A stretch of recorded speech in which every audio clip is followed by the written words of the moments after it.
बुंदेलखंड की यह पावन धरा है और यह क्या जघन्य सम्मान आप सबने अपने अतिथियों का किया है। 2 दिन का कवि सम्मेलन होता तो ज्यादा बेहतर रहता, एक दिन सम्मान हो जाता, एक दिन में कवि सम्मेलन हो जाता।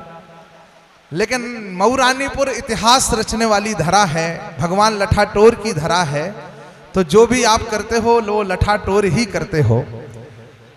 मैं आप सबको प्रणाम करता हूं। 4 पंक्तियों से आपसे जुड़कर इस कवि सम्मेलन को प्रारंभ करना चाहता हूं। थोड़ी कोशिश मैं करूंगा कि इस बिखरे हुए शोरगुल के माहौल को थोड़ा शांत कर दूं। थोड़ी कोशिश आप भी करना। जो लोग खड़े हैं उनसे निवेदन करता हूं तो ठीक ठाक सा पड़ोस देख करके पुरुषों में बैठ जाओ। 105 वर्ष का इतिहास हो गया कवि सम्मेलन का, आज तक एक भी इज्जतदार आदमी ने कवि सम्मेलन को खड़े होकर के नहीं सुना। और मान के चलो कभी किसी इज्जतदार आदमी ने कवि सम्मेलन को खड़े होकर के सुन लिया तो अगले दिन फिर वो इज्जतदार नहीं रहा। तो जिन लोगों की इज्जत हो और उन्हें अपनी प्यारी हो, उन लोगों से निवेदन है कि ठीक ठाक सा पड़ोस देख करके पुरुषों में बैठ जाएं, क्योंकि तरलता चाहिए, इसको कड़े होकर नहीं आता। माइक की सेटिंग और अच्छी करो। 5 मिनट केवल इसलिए बोलूंगा कि आप इसकी आवाज को इतना अच्छा कर दो, इसमें से अगर राहुल गांधी भी बोले तो आवाज नरेंद्र मोदी की निकलनी चाहिए। बस इतने से ज्यादा इसकी कोई सेटिंग नहीं होती है माइक की। आपके मऊरानीपुर का गौरव आदरणीय मदन गोपाल विरथरे मार्तंड जी का सम्मान पावस मोदी जी भाई साहब कर रहे हैं।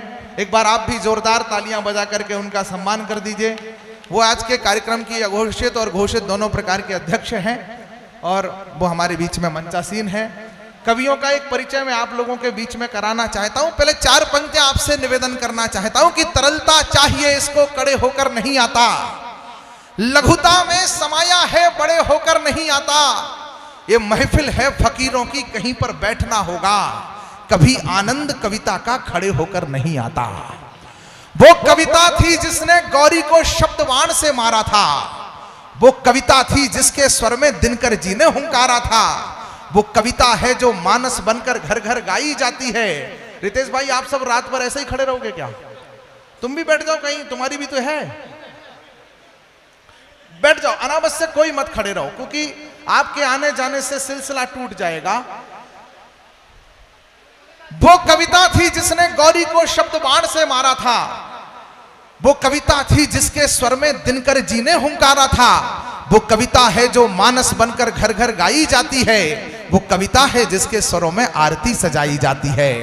वो वंदे मातरम कविता थी, सब गोरे आग बबूले थे। वो कविता थी जिसको गाकर सेनानी फांसी झूले थे। ये कविता, मुझे बता देना अगली पंक्ति पर कि ये परम श्रद्धेय घासीराम व्यास जी की धरा है। ये कविता मंदिर में जाकर गाओ तो भजन बन जाती है, दरबारों में जाकर गाओ कविता चारण बन जाती है, रंगों के बीच अगर गाओ कविता होरी बन जाती है, और माँ का स्वर मिल जाए तो कविता लोरी बन जाती है। माँ का स्वर मिल जाए तो कविता लोरी बन जाती है। भाई साहब, आप ताली क्यों नहीं बजा रहे? ये लाल शर्ट वाले, आपको भी बजानी है, बजा तो लेते हो कि नहीं? बजा के दिखाओ एक बार। हाँ, ये आसान काम है भाई साहब चौबे जी, ये आसान काम है। कई लोग ये इतना आसान काम भी नहीं कर पाते। ऐसे लोगों के सब काम फिर मोहल्ले के पार्षद करते हैं। इसलिए कुछ काम आत्मनिर्भर भारत में खुद को ही करना है। ये आनंद आपको खुद को लेना है। रंगों के बीच अगर गाओ कविता होरी बन जाती है। मऊरानीपुर, एक बार संवेद स्वर में आज्ञा कर देना अपने बेटे को कि माँ का स्वर मिल जाए तो कविता लोरी बन जाती है। मत पूछो कविता की ताकत, ये स्वाभिमान बन जाती है। कविता ही है जो 1.25 अरब का राष्ट्रगान बन जाती है। कविता ही है जो 1.25 अरब का राष्ट्रगान बन जाती है। और एक राष्ट्रीय व्यक्तित्व परम आदरणीय पाठक जी, आपके लोकप्रिय नेता आदरणीय बिहारी लाल जी, पूज्य संत चरण यहाँ बैठे हैं, आदरणीय अशोक गिरी जी भाई साहब बैठे हैं, आदरणीय सरावगी जी बैठे हैं। आप सब बड़े महनीय लोगों की उपस्थिति है। मैं मऊरानीपुर का आकर के आनंदित हूँ, आह्लादित हूँ। आपके बीच में इस कार्यक्रम का छोटा सा प्रारंभ करना चाहता हूँ। अद्भुत माहौल चल रहा है देश में। लोगों को, जिनको हम समझते कुछ हैं, निकलते वो कुछ हैं। मैं पहले केजरीवाल को गैर धर्मी नेता समझता था, फिर जब से वो आदमी कृष्ण जी का जन्मदिन मनाने के लिए उनके मूल जन्म स्थान पर होके आया है, तब से मैं उस आदमी की इज्जत करने लगा। दिल्ली अद्भुत है, वहां पर आतिशबाजी तो बैन है पर आतिशी को अनुमति है। तो इसलिए आज नई मुख्यमंत्री वहां पहुंची है, विनोद पाल दिल्ली से आया है। कल हमने उसे बुलाया था तो वो आने को तैयार नहीं था, बोले भाई साहब हो सकता है मैं ही मुख्यमंत्री बन जाऊं। विनोद पाल का एक बार जोरदार तालियों से सम्मान करिए, वो दिल्ली से हमारे बीच में पधारा है। आज जब चौबे जी के घर में भोजन करने के लिए गया तो भोजन इतनी देर तक किया कि चौबे जी के घर वाले अधीर हो गए। उन्होंने कहा चौबे जी को इशारा करके, बोले किस आदमी को लेकर के आ गए? तो चौबे जी ने पत्नी के मनोभाव को समझते हुए विनोद पाल से कहा, भाई साहब बीच में थोड़ा पानी पी लो। तो बोले, इन्होंने भी बड़ी मासूमियत से कहा, भाई साहब बीच आने दो, वो भी पिएंगे। तो ऐसा बहुत प्यारा सा कवि जो दिल्ली से हमारे बीच में आया है, विनोद पाल हमारे मध्य में है। उनकी काया के ठीक बगल में एक जीर्ण शीर्ण काया में एक बले जो है कायाधारी है, जिसका गुरुत्वाकर्षण केंद्र आपको बता रहा होगा कि वो कितनी देर तक, और आप उन्हें बहुत प्यार करते हैं। प्रयागराज की धरती से उनको देख करके जब उन्हें देखता हूं, मुझे दो पंक्तियां याद आती हैं कि हुए कमजोर इतने ये सनम की बेवफाई से, बाबा करो, हुए कमजोर इतने ये सनम की बेवफाई से कि मच्छर खींच ले जाते हैं इनको चारपाई से। भाई अखिलेश द्विवेदी जी हमारे बीच में प्रयागराज से आए हैं, उनका बहुत बहुत सम्मान। एक बार तालियां बजा करके उनके हिस्से की तालियां उनको भी, वो आपके क्रम में आपके बीच में जीवित होंगे। हमारे बीच में जिन्हें तो आप चिंता ही हुई हो, जानते ही हुई हो कि वो अन्नू अवस्थी हैं, कानपुर में पाए जाते हैं, पूरी दुनिया में सुने जाते हैं। भाभी जी घर पे है, सीरियल में भी दिखाई देते हैं, और तमाम उल्टा पुल्टा अलटन पलटन जहां जहां पर बवाल है वहां पर अन्नू अवस्थी का कमाल है। ऐसे जोरदार जिंदा दिल व्यक्तित्व का एक बार मऊरानीपुर की धरा पर तालियों को लहरा करके अभिनंदन करिए। वो जब अपने क्रम पर होंगे तो यहाँ ठाकों की बड़ी इमारतें खड़ी होंगी, आप सब उसका आनंद लेंगे। उनके ठीक बीच में हमारे भाई साहब मार्तंड जी विराजमान हैं, जिन्हें आप अक्सर सुनते रहते होंगे। कमी रह जाएगी तो वो कल आपको घर पर आकर के कविताएं सुनाएंगे, और जो कोई कवि ढंग से कविताएं तालियां नहीं बजाएगा उसको मार्तंड जी को उसके घर पे जरूर भेजा जाएगा, एक बार उनकी तालियां कविताएं सुनाएंगे। लेकिन कार्यक्रम के वो अध्यक्ष एक बार जोरदार तालियां बजा करके उनका भी अभिनंदन करिए। इस मोहल्ले के लोग ताली नहीं बजा रहे हैं, तुम्हारे हाथ अपने ही पास हो तो तुम भी बजाओ। ये वार्ड नंबर 18, इसमें जो बीच में लड़का फंसा है, अभी पैदा हुआ है क्या? बेटा तू ऐसे तो कम से कम हो जाए। मैं एक परिचय आपके बीच में और कराना चाहता हूं। इस कवि सम्मेलन का सबसे छोटा सुपरस्टार, हज का छोटा क्या है बेटा? बेटा तेरे कल पौए के काम आएगा ये, अगर मैंने ले लिया तो तू क्या खाएगा, तू बैठ जा। ये भी कवि सम्मेलन के लिए जरूरी है। कल इनकी जमानत का इंतजाम किया जाए, कौन करेगा? एक परिचय आपके बीच में करा रहा हूं। चेतन चर्चित इन दिनों पूरी दुनिया के में जाने वाला वो छोटा सा कवि है जिसे लोग हज का छोटा रिचार्ज करते हैं।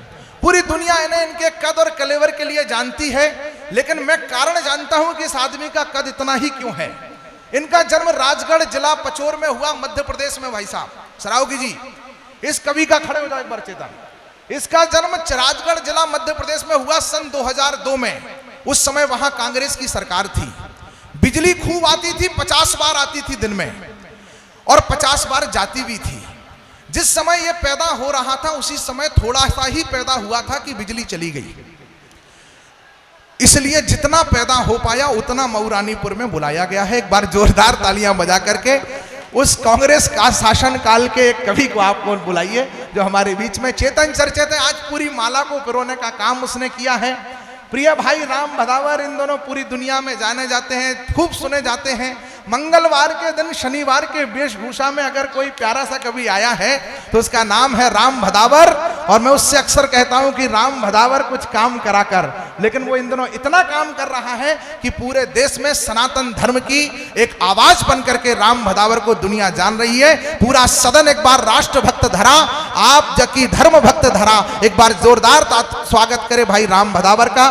मार्च में इसका विवाह है, आप सभी आमंत्रित हैं। यद्यपि ये वेशभूषा उसने शॉपिंग जयपुर से मार्च में शादी की अभी से कर ली है। उन्हीं कपड़ों को ये कवि सम्मेलन में भी काम में ले रहा है। इसलिए आप लोगों से अतिरिक्त सुनिए कि शादी के पोशाक को ये कवि सम्मेलन पे खर्च कर रहा है, इसलिए इसका अतिरिक्त अभिनंदन होना चाहिए। उनके ठीक बगल में आगरा से डॉक्टर रुचि चतुर्वेदी जी पधारी हैं, ब्रज के क्षेत्र से डॉक्टर रुचि चतुर्वेदी जी पधारी हैं। सम्मान मऊरानीपुर का इतना है कि इतनी देर होने के बाद भी अभी शेष है, और जो शेष है वो विशेष है। इतना सम्मान करने वाली आयोजन समिति का भी सम्मान करना चाहिए आप सभी को। इसलिए गौतम जी एक बार इन लोगों के सम्मान में भी आप सब तालियां बजाइए। ढूंढ ढूंढ करके सम्मान कर रहे हैं, और कोई नहीं करवा रहा है तो उसका जबरदस्ती कर रहे हैं। ऐसे सम्मान करने वाली समिति का भी सम्मान करता हूं मैं, और सबका सम्मान करता हूं, जिसका कोई नहीं करता उसका भी करता हूं। तो मैं आप सबको बहुत बहुत प्रणाम करता हूं। डॉक्टर रुचि चतुर्वेदी जी प्रेम की नगरी से प्रेम के गीतों को सुनाने के लिए आप सबके बीच में ब्रज के क्षेत्र से आई हैं। गीतों का, श्रृंगार का, गीत मनोहार का बहुत प्यारा नाम है। एक बार अपने नगर में बेटियों को कैसे दुलार दिया जाता है, आप सब जोरदार तालियां बजा करके उनका अभिनंदन करें।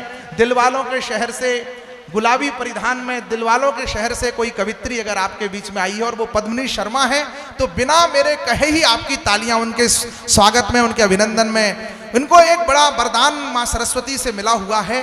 कोई कुंवारा लड़का अगर पूरे मन से पद्मिनी शर्मा को सुन लेता है तो अगले महीने तक उसकी लगन लग जाती है। तो आप में से जितने लोगों की ना हो रही हो वो ध्यान से सुनिएगा, आप लोगों के जीवन में मंगल होगा।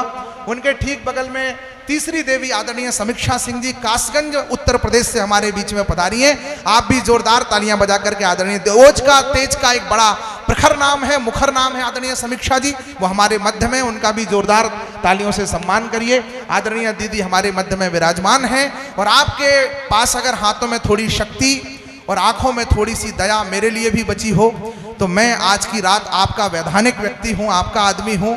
आप मेरी औरत नहीं है पर मैं आपका आदमी जरूर हूं।